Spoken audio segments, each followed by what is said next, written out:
UFC Women's Strawweight contender Cynthia Calvillo. Cynthia, thank you for the time today. Yeah, thank you. And we will take our first question from Rodrigo Del Campo. Cynthia, ¿cómo estás? Buen día.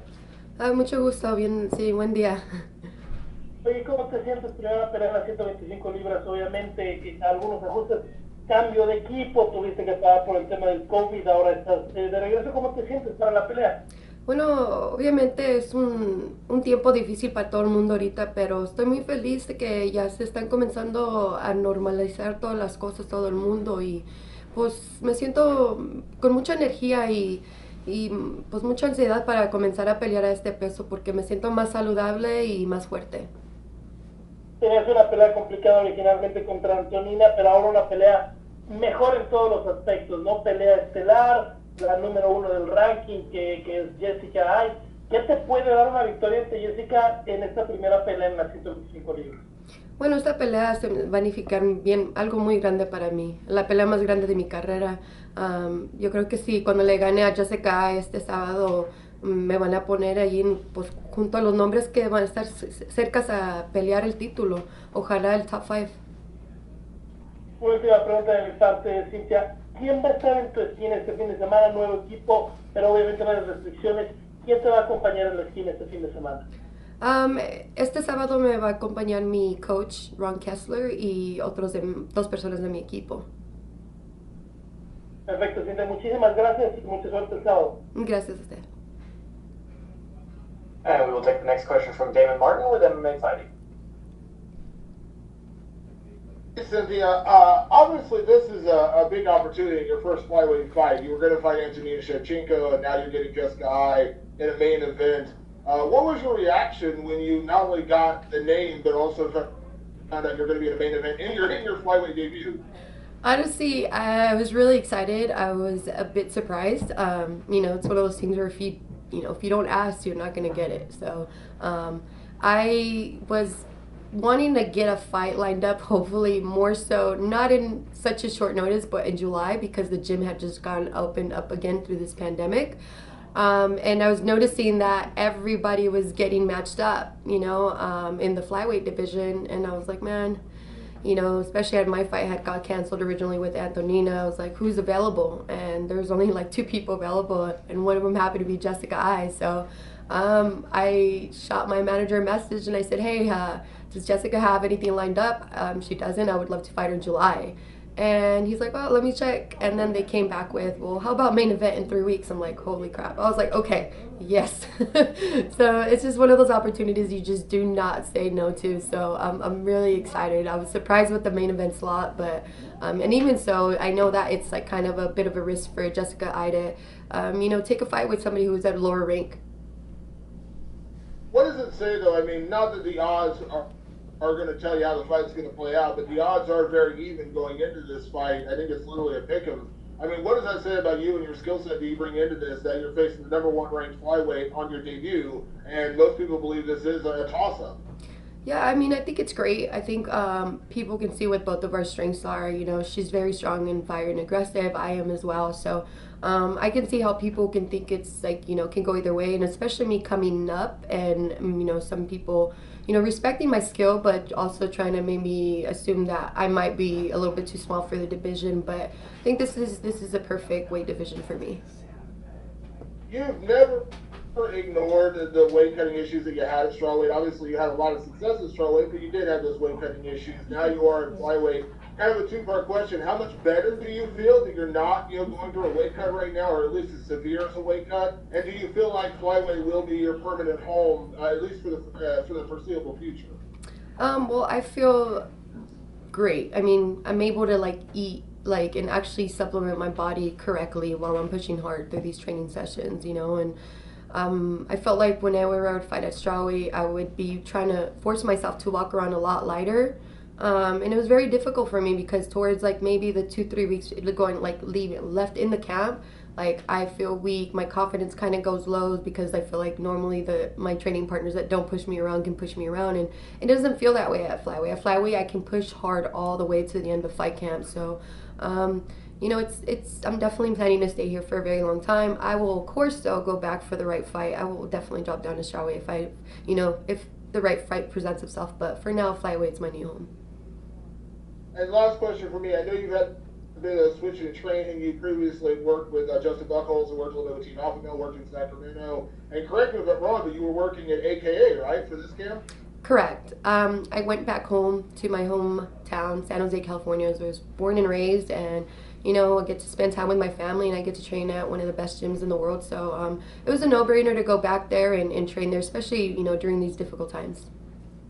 So how much did it mean working? I mean, that gym is phenomenal when you think about, obviously Javier Mendez, Daniel Cormier is a coach there, tons of great fighters. I mean, how much did that add for you going into what we have to imagine is the biggest fight of your career against, the number one ranked flyweight? Yeah, I mean, it was great, but it's also a little bit different because the gym is closed, so I don't really get to see a lot of the people there. Unfortunately, right now, it's not like Florida. I know a lot of the teams over there are just running like normal, or some of the gyms. And in San Jose, it's been very restrictive. So at the beginning, when I was first started going before the pandemic, I was able to, hang around and be around DC, and even Khabib was in his training camp, and the atmosphere was it was amazing. But this time around, these last couple of weeks have been a little bit more intimate, so I haven't been able to like hang around those guys too much during this fight camp. Thanks, Cynthia. Yeah, thank you. And we will take our next question from Carlos Contreras with Milenio Diario. Hola Cintia, ¿cómo estás? Hola, muy bien, muy bien. ¿Cómo está usted? Pues quería preguntarte qué se siente ser estelar en un evento como este. Obviamente fue una sorpresa, muy poco aviso, pero mucha gente te va a ver y es una oportunidad muy grande de demostrar que puedes ser un aspirante a pelear por el título en esta nueva división. Sí, no, es un sueño, de verdad. Tuve mi última pelea fue muy dificultada con el peso y no la había ganado, fue un draw, y pues no esperé agarrar una oportunidad así, especialmente subiendo de peso, pero ya que estoy aquí estoy bien feliz, bien emocionada, y no puedo esperar para este sábado. Aunque son strikers muy diferentes, tanto Antonina como Jessica basan mucho su pelea en el combate de pie. Obviamente tienes mucha ventaja en la lucha, pero ¿estás dispuesta también, si es necesario, a intercambiar con Jessica arriba? Sí, claro que sí. Lo que me gusta de esta pelea, ella no va a estar tan más alta que yo. Creo que con la Antonina es una peleadora que pelea Southpaw y es bien alta. Entonces el nivel de estilo de pie era muy diferente. Yo creo que con Jessica voy a poder entretener la pelea en el pie, pero obviamente lo voy a querer bajar al suelo para terminarlo más pronto. Llegaste a estar muy arriba en tu división anterior en el ranking, e incluso pensábamos que tal vez era una pelea de pelear por el título, y esta oportunidad no pudo ser mejor, ¿no? Porque vas a pelear contra la número 1 del ranking, y una victoria pues te daría la oportunidad de pedir a Valentina, pedir una oportunidad al título acá, en tu primera pelea de la división. Sí, no, pues sí, como le digo, estoy sorprendida, pero estoy muy, muy feliz de que pude cambiar de división y subir y más o menos seguir de donde dejé en otra división, exactamente como los rankings. Me había quedado ahí como los 10, en el ranking número 10. Subí a un tiempo a número 6, entonces regresar ahí más o menos es donde quiero estar, y yo creo que merezco estar ahí. Entonces con esta pelea voy a llegar aquí en esta división. Finalmente, Cintia, quiero preguntarte cómo te ha recibido American Kickboxing Academy, AKA, con Javier Méndez y todos los mexicanos que están por allá, que seguramente ya pudiste platicar con algunos. Sí, no, pues allí es donde son mis raíces, que nací allí en San José, California. Hay muchos mexicanos americanos y pues todos los conocemos. Entonces cuando sabían que iba a regresar, todos estaban felices, apoyándome, y pues todo está sirviendo muy bien. Creo que hice el choice correcto. Gracias, Cintia. Buena pelea. Gracias. And we will take our next question from Ron Truck with the final round. Hey, Cynthia, thank you so much for the time. Okay, No problem. Pat Miletich and I called your one and only fight in the LFA, Cynthia. I'd quickly like to talk about your time in that organization. You get the one win in the LFA, and the UFC comes calling quickly and signs you. Could you talk about how that fight in the LFA helped prepare you for the UFC? Yeah, I mean, absolutely. You know, LFA, I think that was their first show when they were combined. They were originally RFA and Legacy. So we always knew that that was like a stage for like, you know, a UFC feeder. Some of the best fought there before getting into the UFC. So I knew that if I made a good showcasing for that one, that I would be under the UFC's radar. And you certainly were. It was only your third professional bout. You earned the TKO win over Montana De La Rosa. And as I said, signed immediately after by the UFC. What do you remember about that fight against De La Rosa? I was really excited. I think I was just overall, I'm a very confident person because of, you know, the team and the training partners that I have or had at the time too. They're all high level. And so I went in there with, you know, just, I don't know, it was great. It was great to be able to fight someone, you know, with a good wrestling base. I knew she was an amazing fighter as well. She was going to be tough. And I just, honestly, I'm just really happy. It's really a dream. Anytime I get to experience or be a part of something like this, I never would have imagined in my life that I would ever have reached this level. So for me, I was excited and that I was able to showcase. Like, it's still like, I still can't believe it that I get paid to like beat people up. So it's been a cool and fun journey to watch. One quick question about the main event as we look at this fight. Where do you feel you have the biggest advantage in this bout with Jessica? I think for sure, I mean, my biggest advantage against anybody would be my ground game, but I think overall, you know, because I'm not going to have such a harsh weight cut, especially it being short notice, I'm going to, you know, have the endurance. I'm going to have the speed. I feel like I'm going to be more athletic. So, you know, I'm going to be able to keep up the same pace. Fantastic. Thank you, Cynthia. Thank you. And we will take the next question from Alfredo Bush with Clara Sports.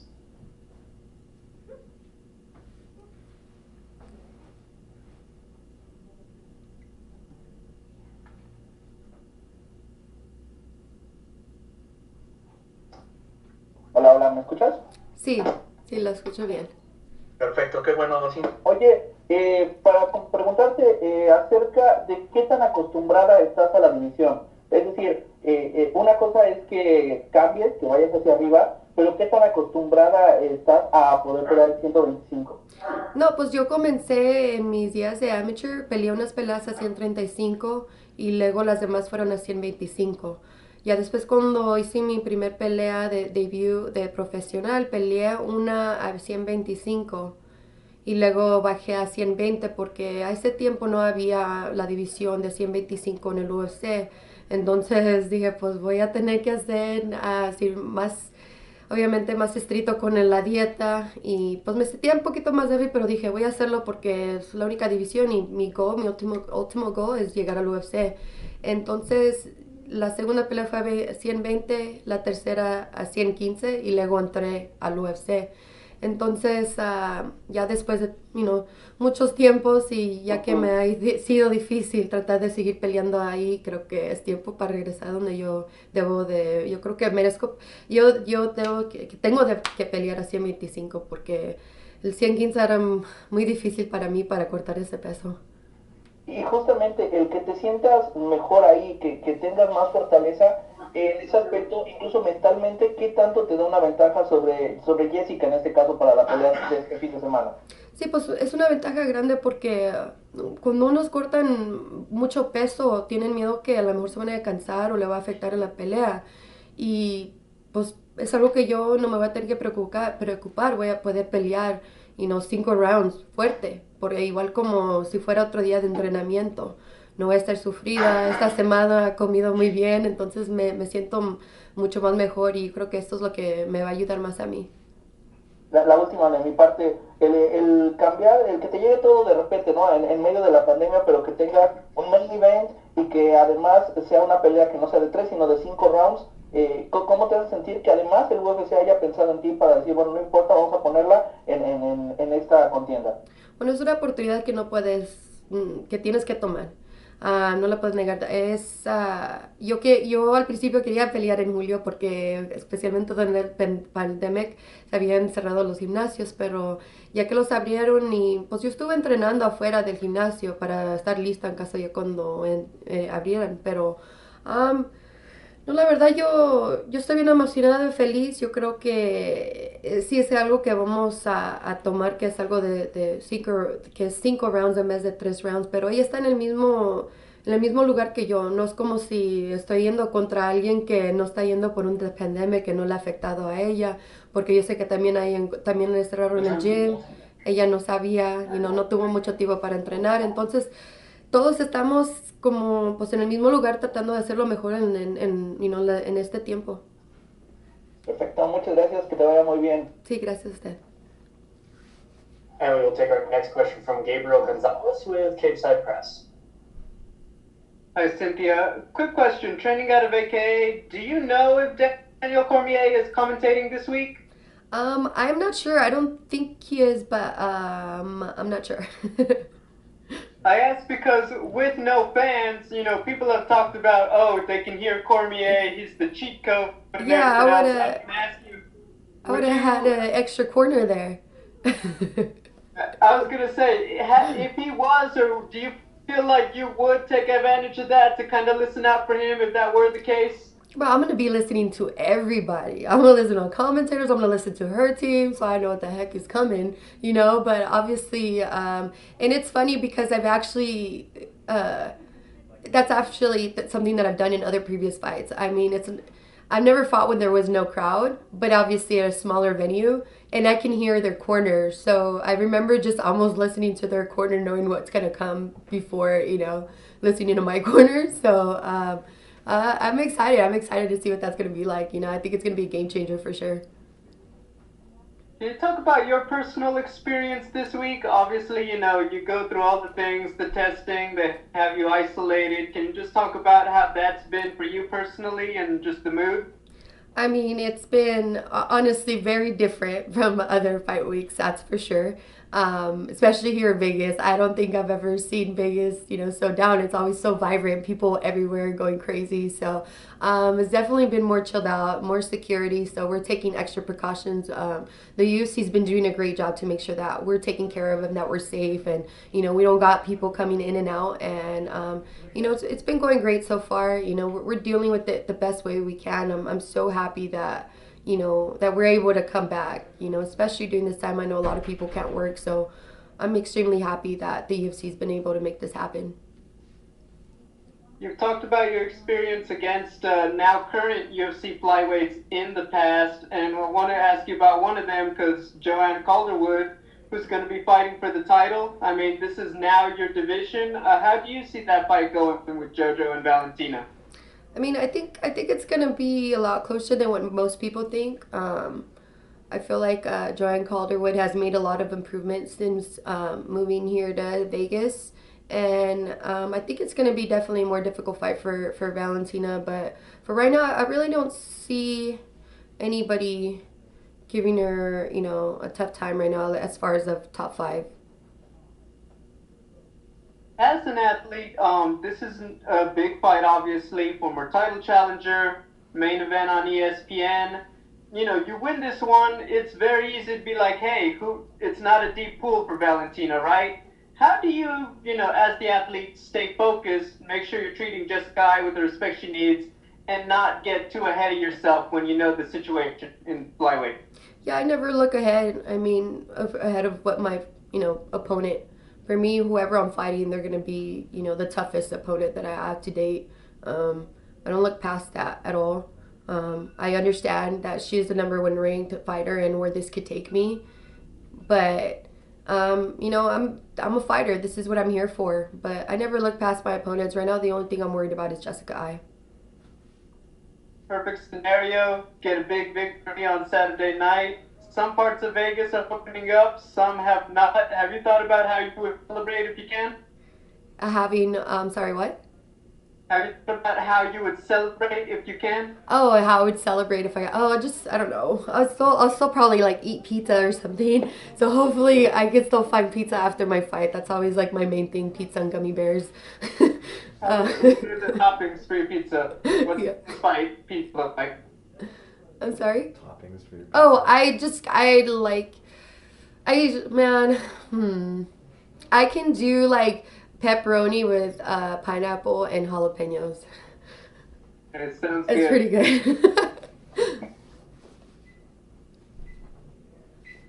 Perfect. Thank you, Cynthia. That is all the questions we had for you. You are good to go. Awesome. Thank you guys. Thank you. Bye.